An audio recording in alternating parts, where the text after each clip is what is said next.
Para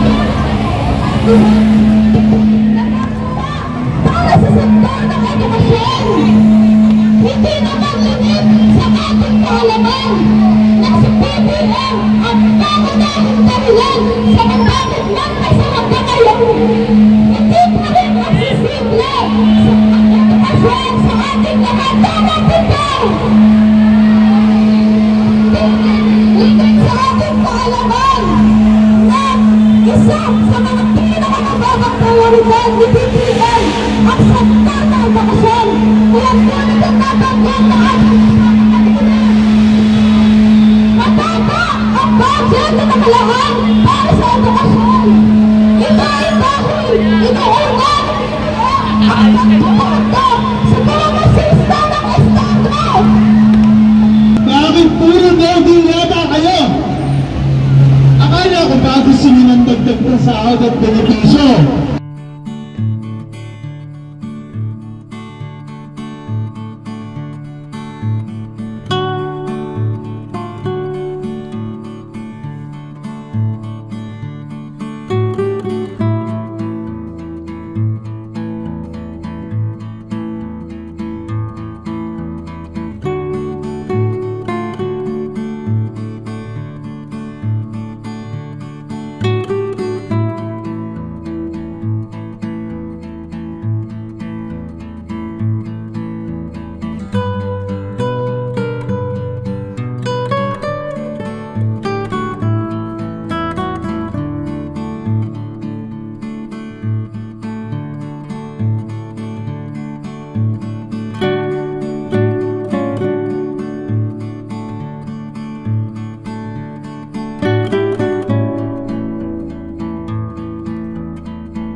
Yes mga kababayan, nandito tayo ngayon sa Mendiola at kasalukuyang nagrarally ang mga guro kung saan kasali po ang LaSalle, ang PNU at ang mga taga UST. Hindi po naging hadlang ang pag-ulan mga kababayan, kahit na malakas po yung ulan ay tuloy-tuloy pa rin po yung rally ng mga guro na sinusuportahan naman ng mga kabataan party list. Ang sigaw ng mga nagrarally ngayon mga kababayan ay ang itaas ang sahod ng mga guro.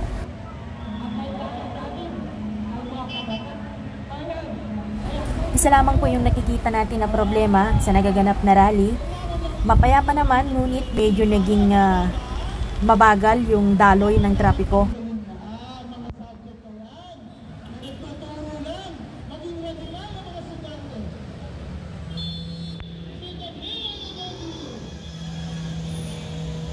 At nakikita po natin sa mga payong nila, nakapinta mga kababayan na 50K dapat ang sahod na kailangan matanggap ng mga guro. Yun po yung nakasulat sa kanilang mga payong.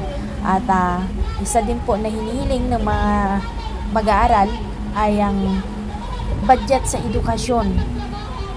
Hiling nila na madagdagan, maibigay po yung sapat na budget para sa mga mag-aaral.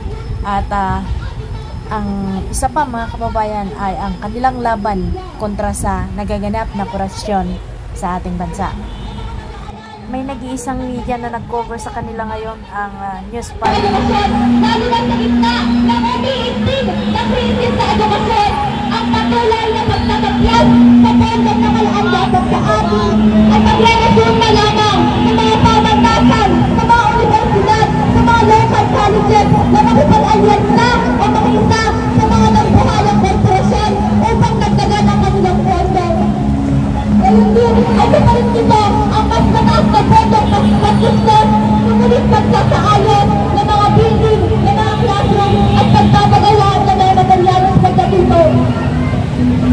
hindi mapagkakaila. Natatagos ito sa kalagayan natin mga estudyante.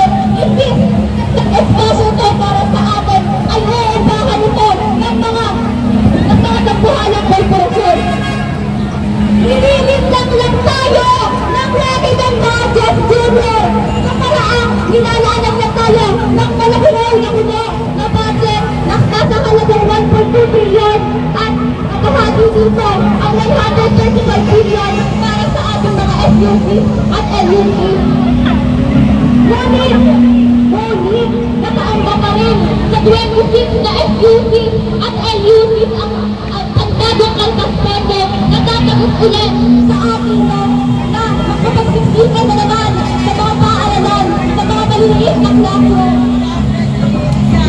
Alam natin na ang pondo ito ay hindi sasapat sa atin. Kaya no deal tayo sa maliit upat na pondo na nilaan ko na sa atin ni Marcos Jr. Natin mula sa UP Diliman, si Shara. Shara, anong briefcase number mo? Dahil isa na lamang, briefcase number 6. Briefcase number 6. Ano kaya ang sorpresa natin para sa mga education students? So, pang-apat na eskwelahan ang University of the Philippines na kasama nila ngayon sa kanilang rally, walkout for teachers. As usual, makikita po natin sa harapan po ng Mendiola, bantay sarado po ang Malacanang. So, nakakaputi po sila, kulay blue, ayan po ang mga kapulisan natin, at yellow-green, yung kanilang kulay ng kapote. At dito sa mga harapan ng mga nagrarally, kikita po natin dito yung ilang linya ng mga badwars, mga nakaharang na barikada para hindi po madaling makapasok kung sino man po yung mga nagbabalak na magsagawa ng gulo. Ang guro ng bayan ngayon ay lumalaban.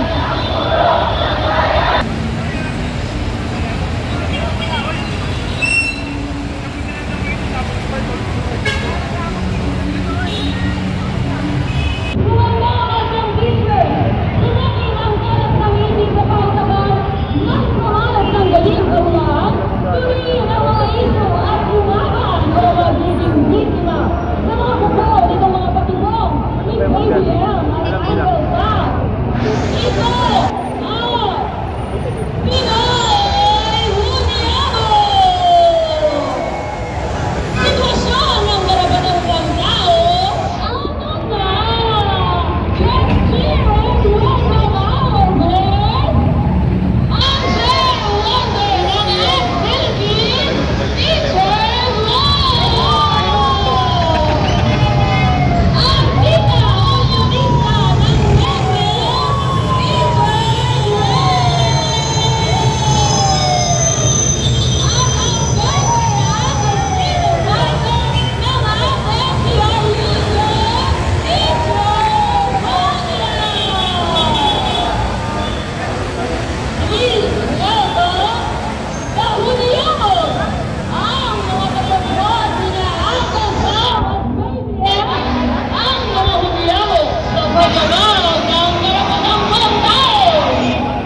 tigil sa kanyang panlilipid, panunumi upang pagtakpan ang kanyang mga kabungan, upang pagtakpan ang pagiging walang kwenta ng pamahalaan nito. Kitang-kita natin kung paano ang bulak na kapitalismo ay bumubulok sa kinabukasan ng bawat isa sa atin. Habang nagtitipid tayo sa barya, sa eskwela, habang nagtitipid ang bawat pamilya sa kakarambot na kinikita, nagpapakasasa ang mga nasa poder sa bilyon-bilyon, trilyon na ninanakaw mula sa inyong kakarambot na sweldo. Habang nagtitis tayo sa kanilang kapantuan, sila ay nagbubuhay-hari ang kainan.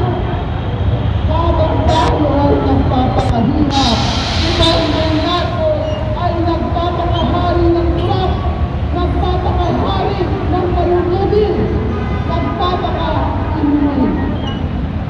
Dagdag pa sa kawalang kwentahan ng pamahalaan nito ang kanyang pag-iipang konsyado sa imperialistang Estados Unidos na walang ibang ginawa kundi ang panghugat ng geta, gamitin ang ating mga recurso upang pagkakilan ang kanyang interes sa ating pagkito gayon din sa pagkinawa nito ng imperialistang Estados Unidos sa buong mundo.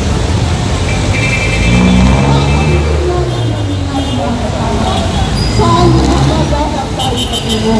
Ano ang pinagkakatan na dinadala sa ating bilang mga buhay at bayan? Ang tanging dapat gawin natin ay ang pagpapalakas, pagpaparami, at sa darating na mga araw ng buwan, dinideklara natin tayo ay tutungo sa massive at single strike sa sama tayo. Malinaw ang sigaw, malinaw ang init ng ating paipaglaban, kung kaya mga kasama ang ating sigaw, ang guro, ang bayan. Ang guro, ang bayan. Hindi taas sa mga pagpupugay sa mga guro patuloy na nagigibaka, hindi lamang para sa edukasyon at sweldo, hindi para sa isang bayan. Mabuhay kayo.